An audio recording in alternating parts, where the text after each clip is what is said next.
আজকের এই বিশেষ বিশ্লেষণে সবাইকে স্বাগত। চলুন আজ সরাসরি এমন একটা বিষয় নিয়ে কথা বলি যা আধুনিক রেসপিরেটরি বা শ্বাসতন্ত্রের চিকিৎসায় আড়ালে থেকে দারুণ কাজ করে যাচ্ছে।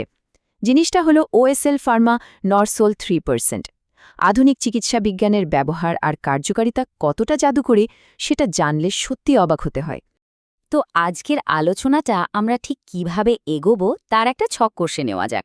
প্রথমে আমরা দেখব সাধারণ লবণ জলের বাইরে এর আসল কাজ কি, এরপর এর মিউকোকাইনেটিক মেকানিজম, শ্বাসযন্ত্রে এর প্রধান ব্যবহার, সঠিক মাত্রা ও প্রয়োগ এবং একদম শেষে এর নিরাপত্তা ও সংরক্ষণের বিষয়গুলো।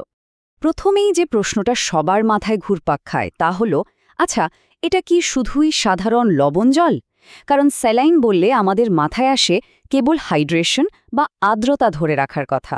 আর ঠিক এই ভুল ধারণাটাই কিন্তু এই থেরাপির আসল শক্তিটা বুঝতে সবচেয়ে বড় বাধা তৈরি করে।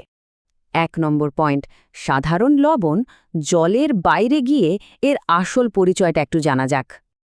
আমরা সাধারণত যে 0.9% নর্মাল স্যালাইন দেখি সেটা মূলত দৈনন্দিন হাইড্রেশন বা নাক, ক্ষত এগুলো পরিষ্কার করার মতো সাধারণ কাজেই বেশি ব্যবহৃত হয়। কিন্তু এখানে একটা ভীষণ ইন্টারেস্টিং ব্যাপার আছে। ঘনত্বের মাত্রাটা শুধু সামান্য একটু বাড়িয়ে দিলে এটি একটি অত্যন্ত শক্তিশালী ওষুধে পরিণত হয়। ৩% ঘনত্বের কারণে নরসোল 3% পুরোপুরি একটি হাইপারটনিক স্যালাইনের রূপ নেয়।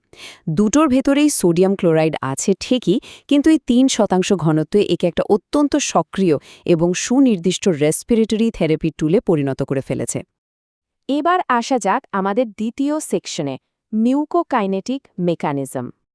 এখন এই মেকানিজমের পেছনের ফিজিক্যাল বা ভৌত প্রক্রিয়াটা কিন্তু দারুণ আকর্ষণীয়।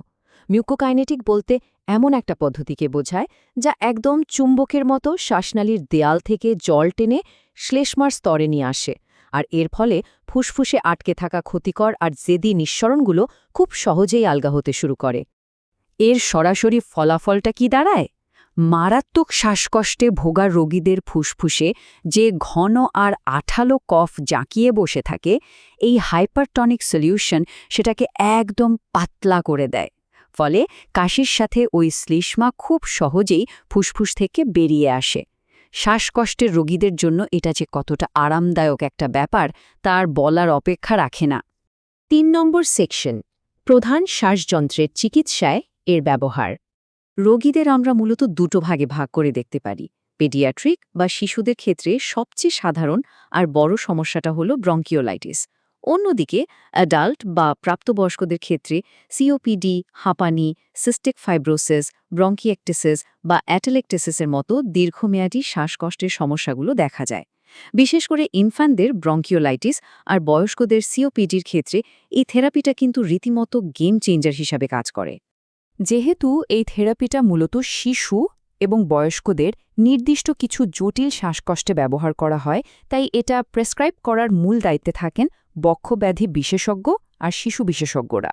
যারা মেডিকেল ফিল্ডে কাজ করছেন তাদের জন্য মূল টেকঅ্যাওয়ে হল ঠিক এই বিশেষজ্ঞদের কাছেই থেরাপিটির বৈজ্ঞানিক কার্যকারিতা সবচেয়ে ভালোভাবে তুলে ধরতে হবে। এবার ৪ নম্বর সেকশনে আমরা জানব এর মাত্রা এবং প্রয়োগ সম্পর্কে। তো এখানে সবচেয়ে ক্রুশিয়াল পয়েন্ট হলো এর নির্দিষ্ট মাত্রাটা, মাত্র ৪ মিলি। এই খুব সাধারণ কিন্তু সর্বজনীন একটা মাত্রার গুরুত্ব ক্লিনিক্যাল দুনিয়ায় যে কতখানি সেটা বলে বোঝানো মুশকিল। এর প্রোটোকলটা আসলেই একদম জলের মতো সোজা।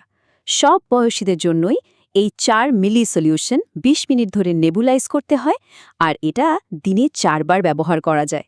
একদম ছোট শিশু থেকে শুরু করে বয়স্ক মানুষ সবার ক্ষেত্রেই একই নিয়ম। তবে হ্যাঁ, রোগীর অবস্থা বুঝে চিকিৎসকই কিন্তু এর সঠিক সময়কাল আর পরিমাণ চূড়ান্ত করে থাকেন।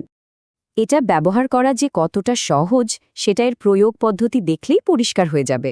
এটা একটা রেডি টু ইউজ অ্যাম্পিউলে আসে। প্রথম ধাপে অ্যাম্পিউলটা সোজা ধরে ওপরের অংশটা জাস্ট একটু মোচড়িয়ে খুলতে হয়। দ্বিতীয় ধাপে নেবুলাইজারের চেম্বারে সলিউশনটা চেপে ঢেলে দিতে হয়। ব্যাস, তৃতীয় ধাপে ২০ মিনিটের জন্য নেবুলাইজারটা চালু করে দিলেই কাজ শুরু। প্রোডাক্টটা নিয়ে আলোচনার সময় আরেকটা গুরুত্বপূর্ণ ব্যাপার মাথায় রাখা দরকার। এটা যে কোনো সাধারণ ক্লিনিক্যাল সরঞ্জাম যেমন স্ট্যান্ডার্ড জেট বা মেশ নেবুলাইজারের সাথে কোনো রকম ঝামেলা ছাড়াই চমৎকার মানিয়ে যায়। এই ফ্লেক্সিবিলিটির কারণে যে কোনো পরিস্থিতিতেই এটা খুব সহজে ব্যবহার করা সম্ভব হয়। চলে এলাম শেষ ধাপে ৫ নম্বর সেকশন, নিরাপত্তা এবং সংরক্ষণ। এর সেফটি প্রোফাইল বা নিরাপত্তার দিকটা দারুণ আশ্বস্ত করার মতো। সব বয়সের মানুষের জন্যই এটা নিরাপদ, আর নিয়মিত ব্যবহারে বড়সড় কোনো বাধাও নেই। মাঝে মাঝে শ্বাসনালীতে সামান্য একটু অস্বস্তি হতে পারে, তবে সেটা গুরুতর কিছু নয়। আরেকটা ব্যাপার, অ্যাম্পুলটা একবার খোলার পর পুরোটাই ব্যবহার করে ফেলতে হয়, যার মানে হলো এটা সিঙ্গল ইউজ ইউনিট হিসেবে শতভাগ স্বাস্থ্যসম্মত। এর কার্যকারিতা একেবারে পারফেক্ট রাখতে সংরক্ষণের বেসিক নিয়মগুলো মেনে চলা কিন্তু মাস্ট। এটাকে ১৫ ডিগ্রি থেকে ৩০ ডিগ্রি সেলসিয়াস অর্থাৎ সাধারণ রুম টেম্পারেচারে আলো আর আর্দ্রতা থেকে দূরে রাখতে হবে। আর হ্যাঁ, সব ওষুধের মতোই এটাকেও অবশ্যই শিশুদের নাগালের বাইরে রাখতে হবে। ব্যস্ত বিশেষজ্ঞদের কাছে পুরো বিষয়টা খুব কম সময়ে দারুণভাবে তুলে ধরার জন্য সোর্সে একটা চমৎকার ওয়ান লাইন পিচ দেওয়া আছে।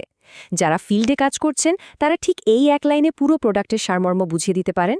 স্যার, নরোসেল ৩% হলো একটি ready to use hypertonic saline nebuliser solution, যা ব্রঙ্কিওলাইটিস, সিওপিডি এবং হাঁপানির ক্ষেত্রে ঘন কফ পরিষ্কার করে এবং সব বয়সের জন্য এর মাত্রা দিনে ৪ বার, মাত্র ৪ মিলি। আজ আমরা দেখলাম একদম সাধারণ মনে হওয়া একটা উপাদানও বিজ্ঞানের ছোঁয়ায় কতটা পাওয়ারফুল হয়ে উঠতে পারে।